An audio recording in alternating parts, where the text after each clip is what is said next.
It's narrow.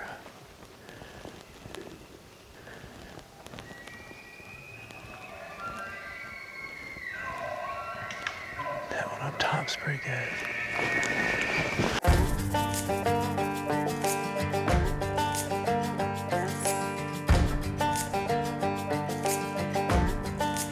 The hunt begins long before we hit the mountains. Gear packed, hours of travel west, and plans running through my head as New Mexico comes into view. Elk hunting in this area of New Mexico means high elevation, rugged terrain, thick timber, and open parks that stretch for miles. It's designated wilderness, which means everything is done on foot. No roads, no motors, no shortcuts. Just long days covering country and figuring out how the elk are moving. This unit in northern New Mexico is known for producing mature bulls, and a lot of them. This is high country with elevations over 10,000 feet. Horseback isn't a choice, it's the only way in. Getting in meant packing more than 5 miles into the backcountry. The logistics alone are enough to overwhelm most do-it-yourself hunters. Tags, travel, land access, camp locations, packers, food, scouting, all of it takes time. Time away from work, time away from family, time you don't get back. And time is the most valuable commodity a hunter has. My brother Jay and I own Shoshone, and one of our favorite things is visiting the outfitters that we represent. On this trip, we were hunting with Superior Outfitters, a guide service with decades of elk hunting experience and a deep connection to this country. All right, good to see you, Anthony. How's it going? Pretty good? Our lead guide, Anthony, is a true professional, and we knew we were in good hands to have a successful trip. My name is Anthony Madrid.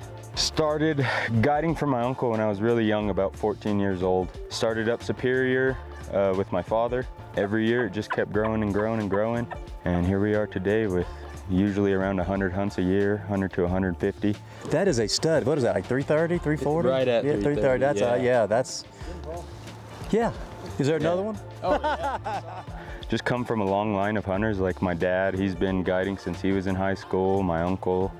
It's not like Colorado or anywhere else. You can go and get away. If there's a lot of people in one area, the units are so big that you can just go to the other side and hunt some elk with a lot less pressure. Guiding me was Adam Toledo, another experienced guide who knew the terrain from years in these mountains. And I hit it off with Adam immediately. He has an aggressive style, he was confident, upbeat, and I knew that we were going to get an elk together.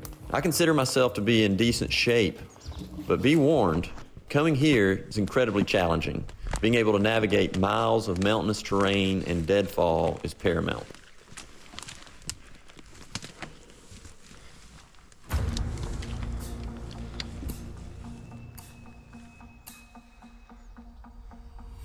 They're really close. You're one bugling, not far.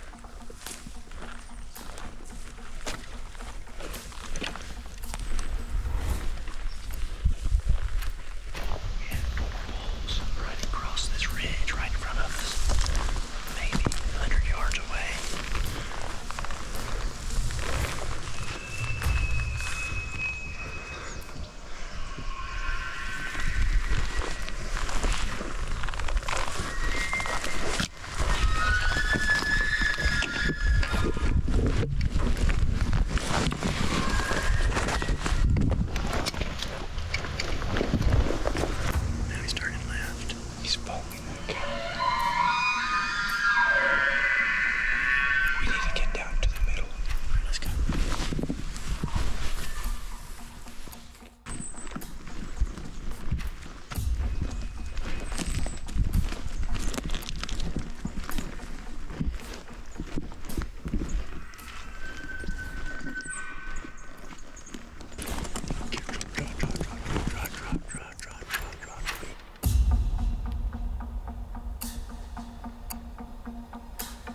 Oh my goodness, the ups and downs of hunting. We have been on bull after bull this morning. Not any of them have worked out. And right when we thought it was over for the morning, we started walking back and we heard one that sounded like he's bedded down. But there's this maze of deadfall. There's no chance to get anywhere close to him. And we just took it one step at a time. Next thing we know, he's 20 yards looking right at us. Wow!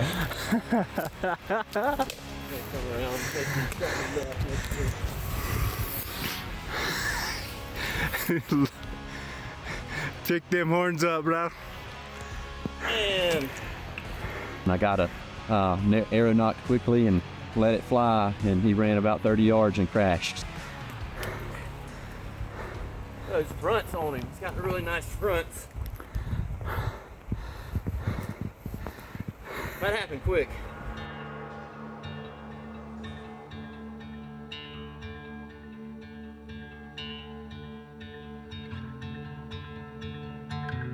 Oh, nothing like it.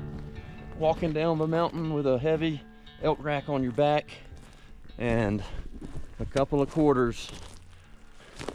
We'll have a couple trips to make, but happy to make them.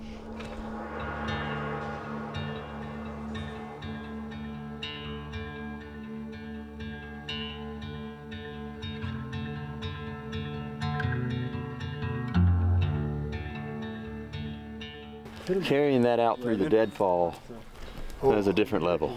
Like that. Is he the one Which one? Going into the deadfall, we were miles into the deadfall today. But then when we got him down and we had to take him out of it, He drew on 3. I don't know how Missed one and Adam. shot He this had he had a quarter, a hind quarter, and a front quarter on his back going down. It was about a 600-foot fall through that deadfall. I don't know how he made it down.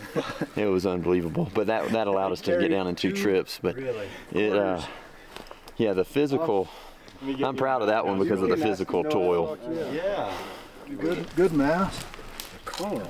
Yeah, chocolate. Those white tips. Almighty. Paul, how'd you do this afternoon?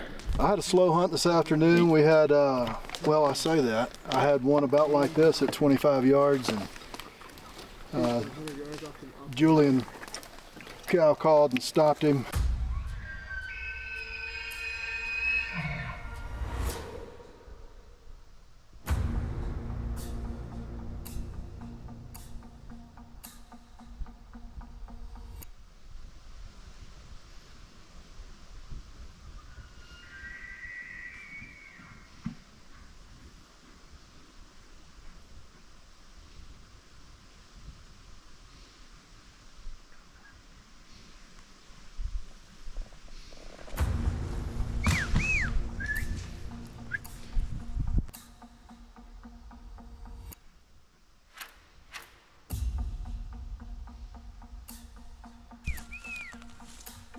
Hey.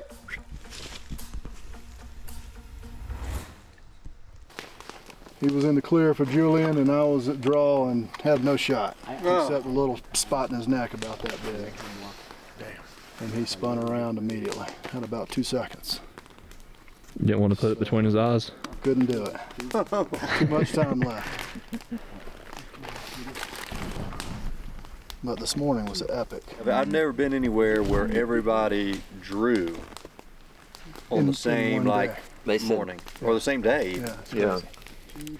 There's one down here. I don't guess anybody wants to go. It must be too rough. Yeah, and this morning I've noticed that there was a couple bugling and nobody even pursued those. That'd be too easy. Yeah, we gotta walk past those. Go get in that deadfall.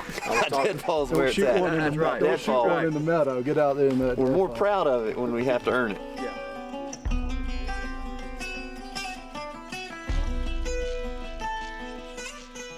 Every elk hunter faces the same question.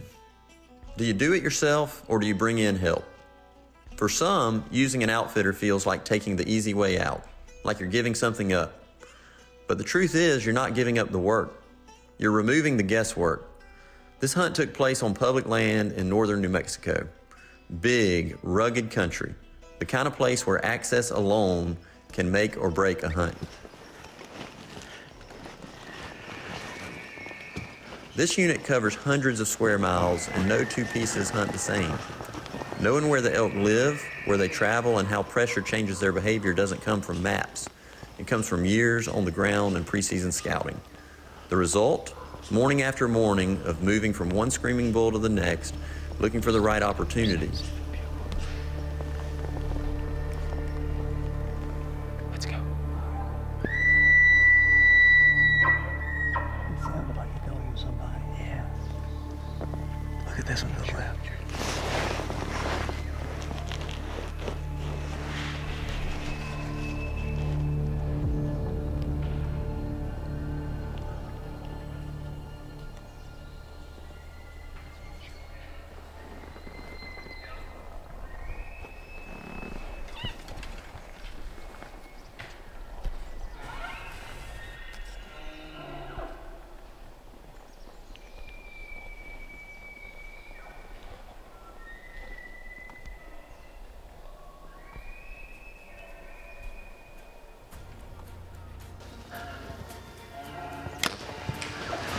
Missed it.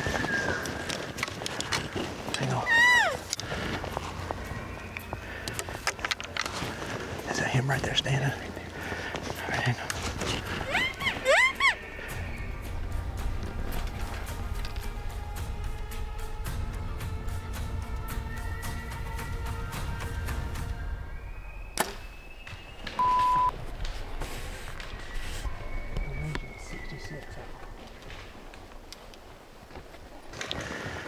I ranged him at 66. How far was he?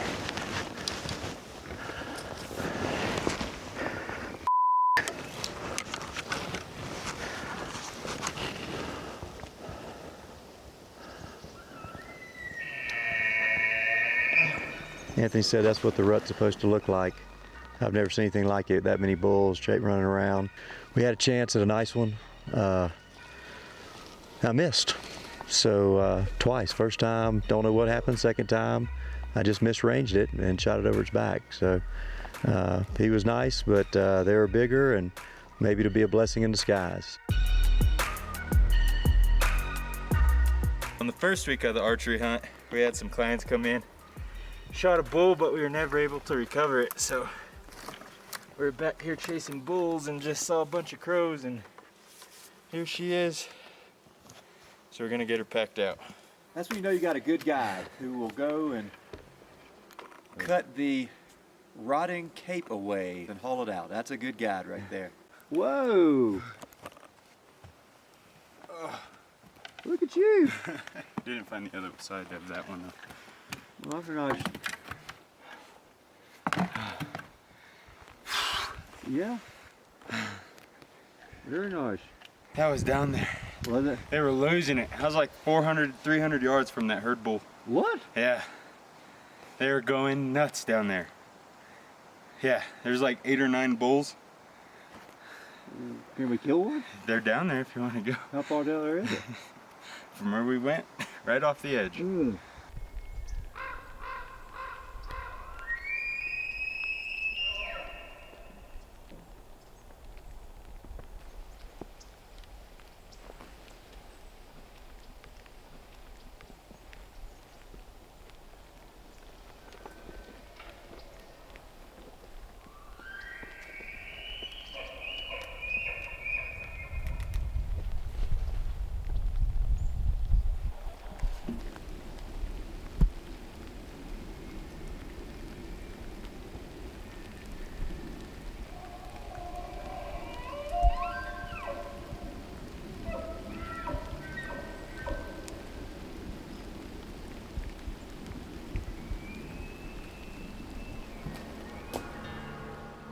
Cow after cow, bull after bull, the rut has these woods alive, echoing with non-stop screams and chaos.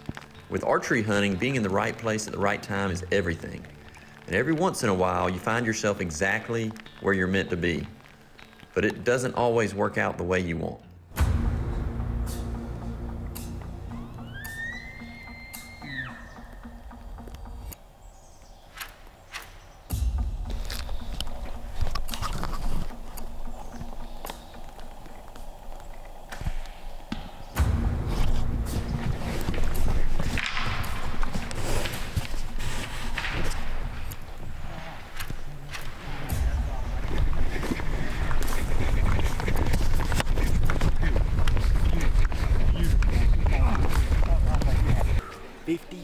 yards, baby. Double lung. Man, that was badass. Oh, that was badass. He just stood there. That was cool. You're right. You're like, dude, this is too good to pass up. Yeah, I was like, you're right. It's just too good to pass up. And you got to stand back perfectly. God. Did you get to see it, Baylor? Oh yeah, Yeah? everything. Awesome. You're right. I mean, we need to get it on camera. I thought for a second too, when you looked at us. I did thought too. you Busted. winded. Yeah. I was like, When then he And turned then he's broadside all- and let me stand there, I was like, okay. I was like, okay. Like, okay. Oh, smoked him on that. man, yeah. Well, Smoked him. I didn't want to leave here with the last one being my my only arrow release. Even when the stars align, a true arrow, and a bull standing broadside, things can still go wrong. All right, we're gonna back out. We shot a big 5x5. Looked like a good shot, except for the fact that it appeared to get no penetration. I was shooting the new Beast expandable broadhead, so we'll see. It appeared to get only a little bit of penetration. It was in the bullaroo, like if you go in, it was lung. Yeah. Lung.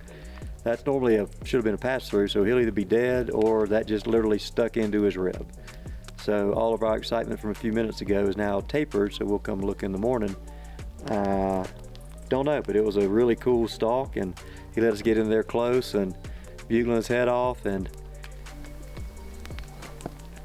there's something bugling back there now. Surely that's not him. I hope not. But then he's fine. Yeah.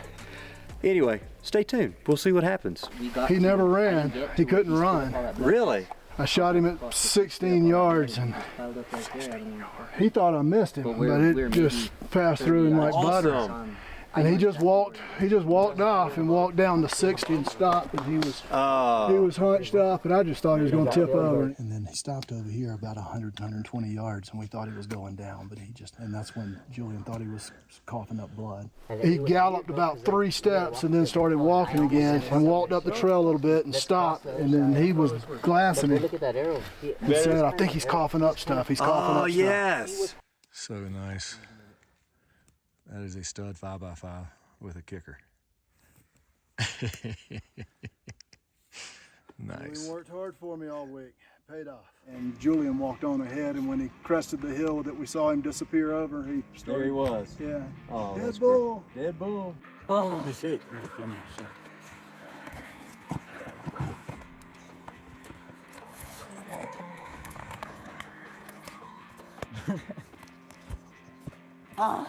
Oh, good work.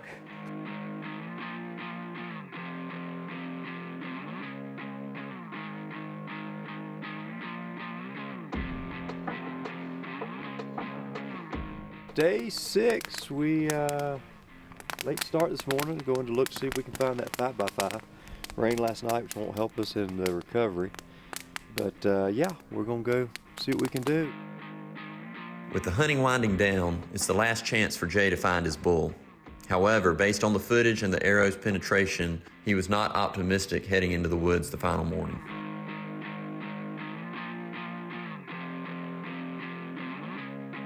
All right, well, we're abandoning the search as we feared. It looks like there was just such a bad penetration. I don't know, that was an expandable broadhead that I used because the guides have been, and the hunters have been having trouble with recovery and not much blood with some of the fixed blades.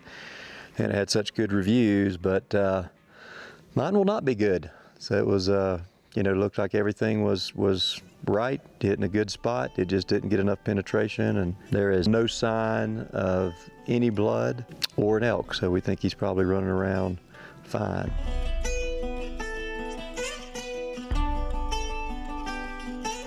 In 6 days of hunting, our 5 hunters drew 16 times on elk in this wilderness.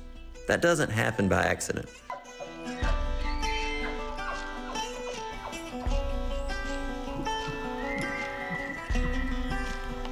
Camp life matters too. Instead of freeze-dried meals, we came back each night to fresh, hot dinners. Small things that make a huge difference when you're hiking 10 to 12 miles a day in steep country. And when an elk hit the ground, the hunt didn't turn into a survival exercise.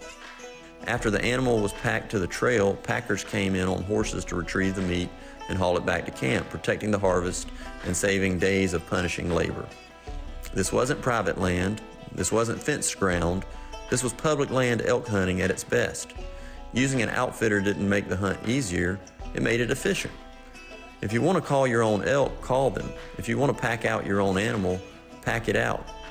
Good outfitters don't replace the experience, they tailor it. So if you've got unlimited time, do it yourself and enjoy every second. But if your time is limited and your expectations are high, an outfitter doesn't take anything away. They help make every moment count. There's a lot of ways to do an elk hunt, but this is my favorite. In a camp setting, there's my home for the last week. No vehicles, only on foot, and a physical endurance like few other hunting experiences. And it reminds me of my favorite author, Robert Ruark. He wrote, "Hunters ain't happy unless they're hurting." And somewhere in the hurt, you cleanse yourself of a lot of civilized nonsense that spreads a thick veneer on the hides of people, like a scabby overpaint, when what you really need is first a scrape job or a blowtorch. You scrape it off, you sweat it off, you walk it off, your head gets clearer, your sense is sharper, and when you do come back, blistered, thirsty, too tired to be hungry, too weary to wash, some of the nonsense of the day has been burned away. Some beauty has been observed, some hardships overcome, some sympathies established, and there is wondrous satisfaction in honest fatigue. And I am honestly fatigued right now. My muscles are sore. I haven't bathed in over a week. It's been the time of my life. Had such a fun time because it was a physical challenge.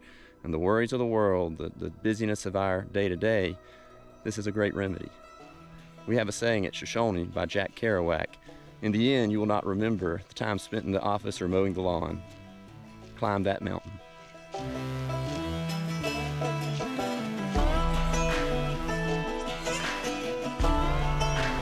Season this pork loin up, put it on a bunch of wraps of tinfoil, dug a hole, buried it, and it's been cooking in a hole for about 8 hours. 8 hours. About 8 hours. In the vinyl, the sun was shining perfect, and I saw it wrapped into a tree, and it was probably about 150. So they're smoking? Yeah, they are smoking. Yes. We didn't get to. That was the last one. Here we are. TLC into that. Stoke the fire all afternoon. Rate 1 out of 10. For being hunting, it's like a 9. Yeah. 9.2. He might have got something. That's gorgeous. Try it and tell me. There you go. That's crazy. That's crazy. Give us a rate, 1 out of 10, or 1 through 10. That's a 10. That's an absolute 10. Waiting on them to come out. That's a 10 anywhere. Almost got them Let's all. see. Yeah, that's ready.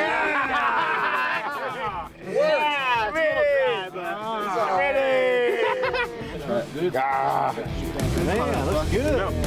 Good, bud.